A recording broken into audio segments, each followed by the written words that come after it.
Hello there, this is Grandmaster Jose Gonzalez, and I'm super happy to have you here in One in a Million Chess, my new YouTube channel. Today I want to analyze the game played by Liren and Nepomniatchi, the fourth game of the match, and want to invite you to follow me if you're interested in improving your chess. I have a broad chess experience as a coach, as a player, and I want to build a community around this YouTube channel, so please feel free to subscribe and share the channel with your friends.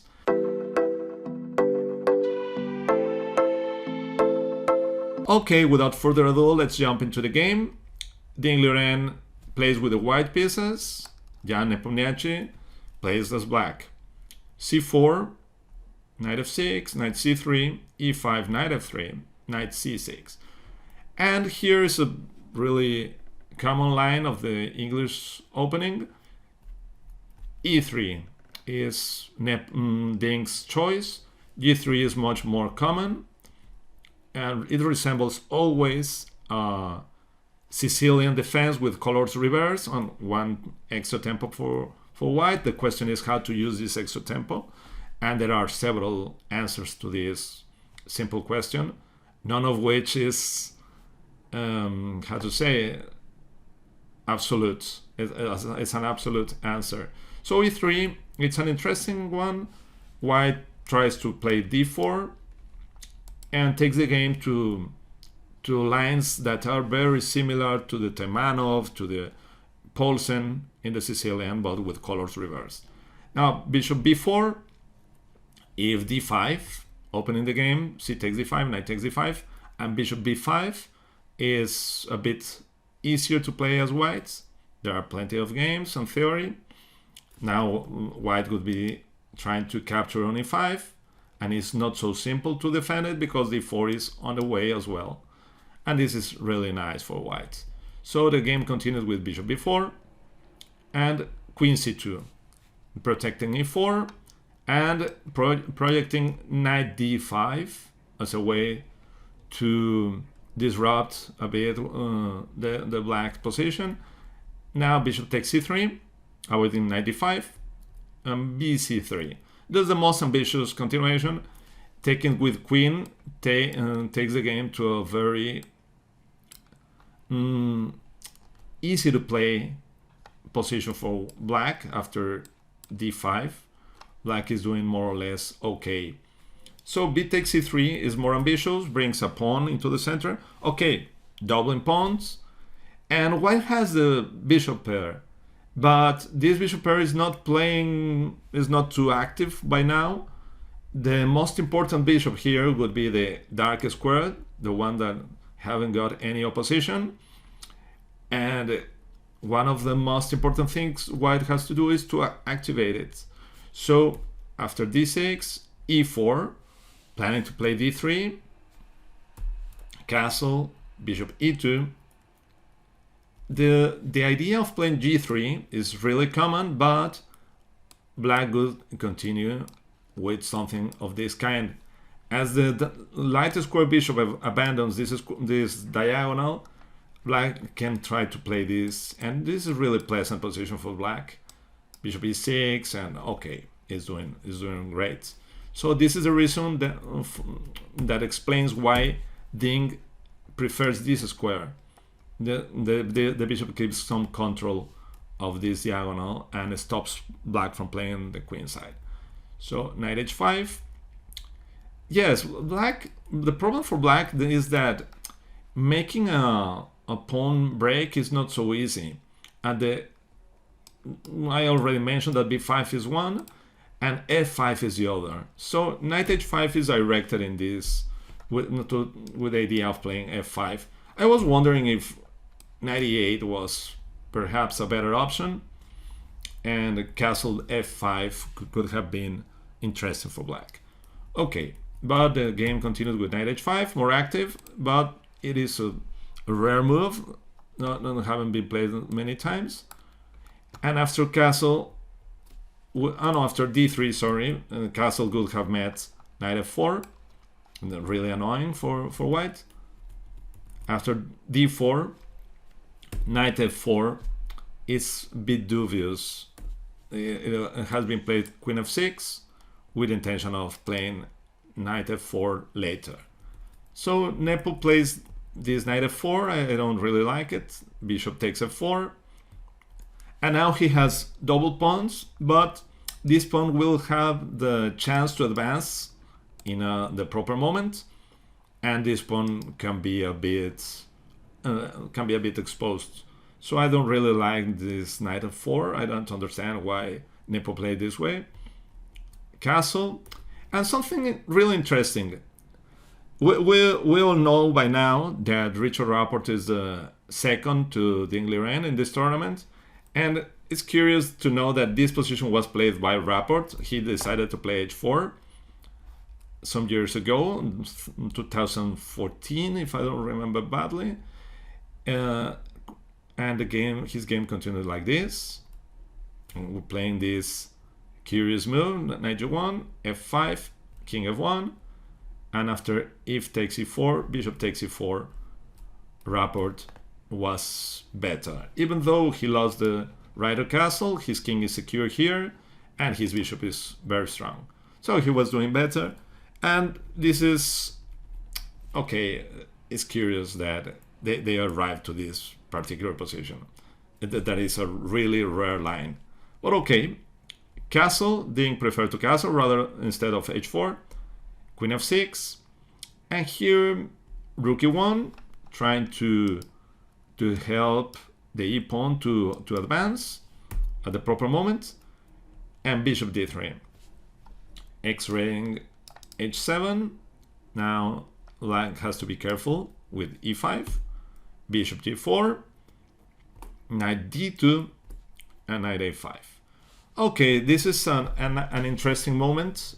Ding brings his knight to a5, probably with the intention of blocking these double pawns. When your opponent has a weakness, you want to block it so it can't move, and that's the reason why Ding played c5. This is a beautiful moment because white pieces activate after c5. D takes e5. Of course, white's idea is not to recapture. He moves his pawn forward, opening the diagonal.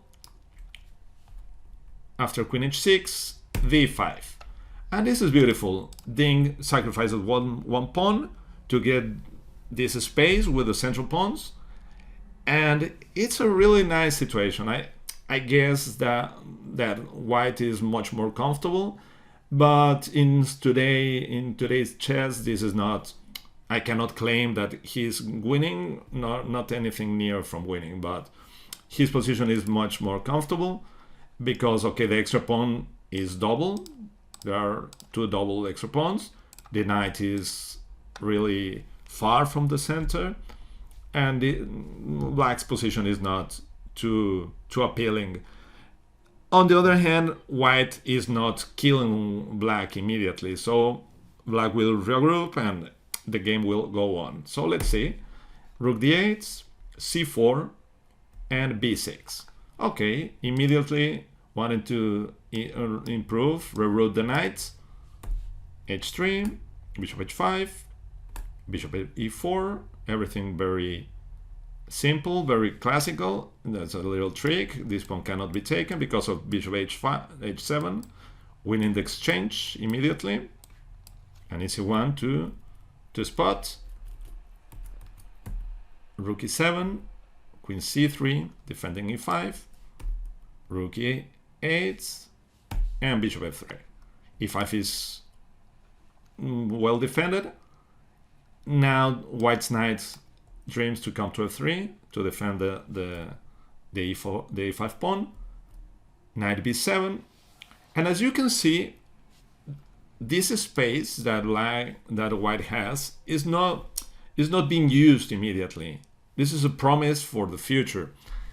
And okay, but I guess we want to get something concrete, and then we'll be able to get it though. First of all, he tries to improve the worst piece. The rook on a1 is not playing, so he wants to bring it.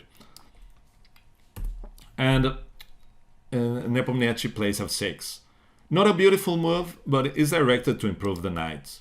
So after e6, knight d6, now the knight is not as hopeless as it was, but okay, at the same time, white will have this pawn forever, a very, very strong pass pawn, but the idea is to block it. So it's an interesting idea. Otherwise, I would be difficult to advise something for black. I mean, white would go improving the position step by step, and at some point, perhaps playing d6 or e6, who knows. Okay, f6, e6, knight d6, white doubles the rook, and knight f5. And the right move would have been bishop takes and g5.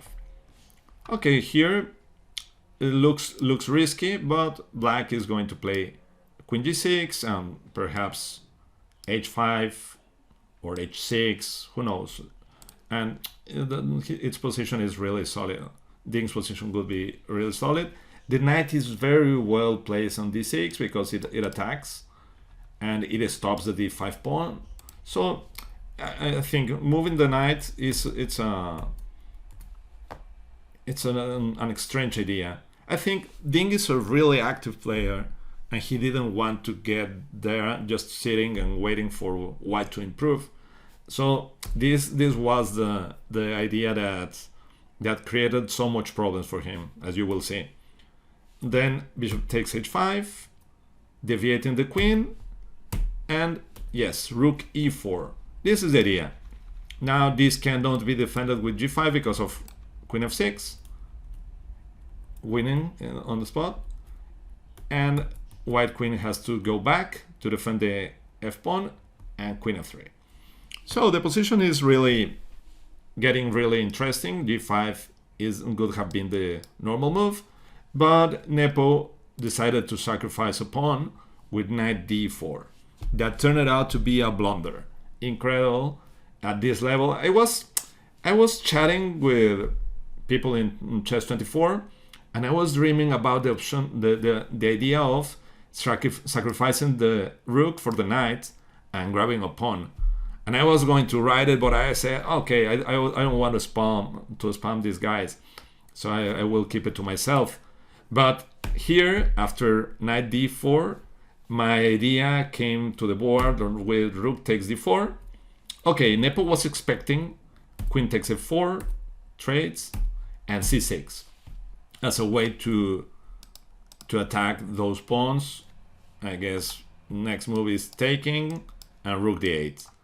And the pawns may become weak. So his idea was fantastic, but with the horrible downside of rook takes d4, and now the knight is super strong, will dominate the board, and there is very little black can do.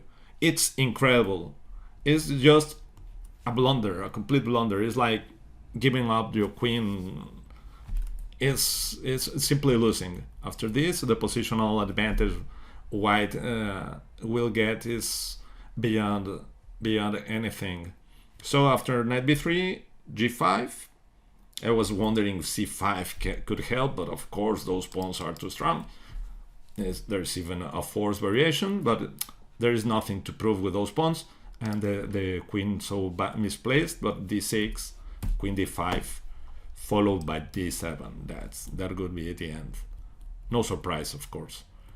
g5, knight d4. Now the knight is heading to c6 and to f5. Queen g6.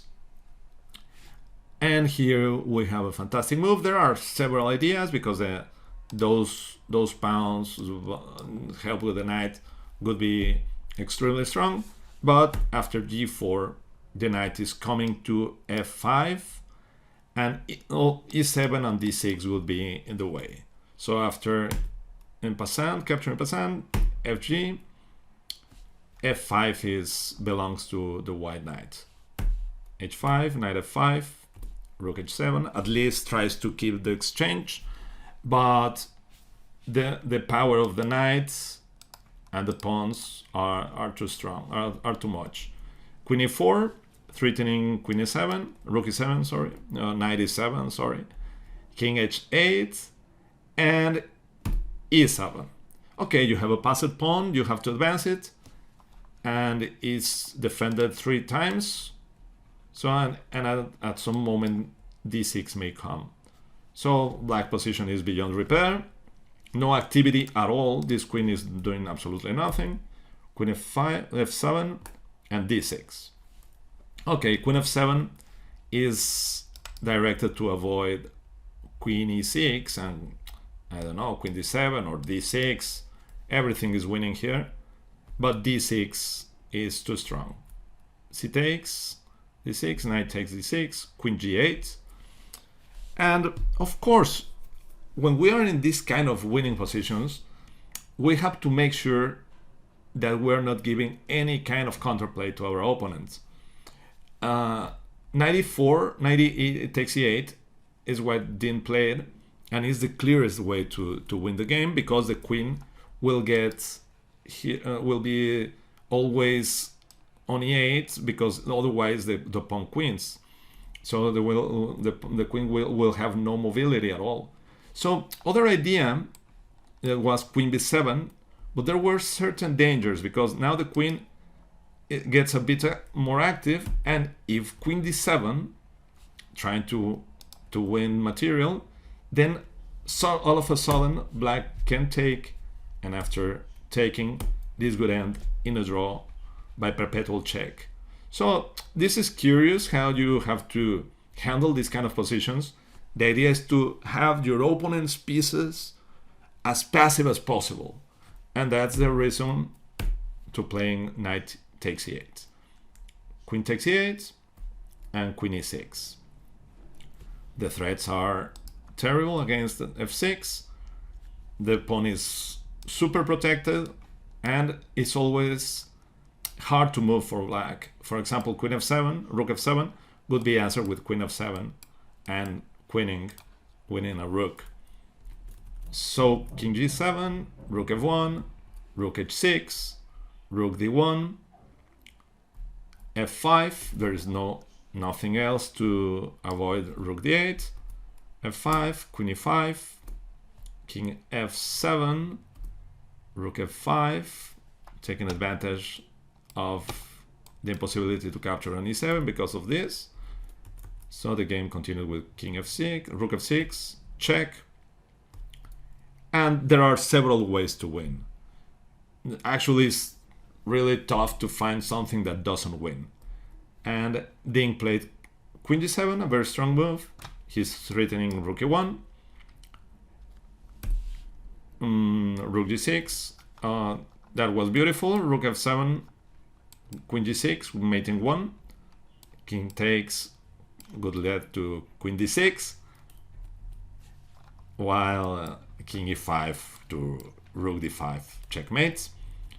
So queen g6, queen f8, and game over.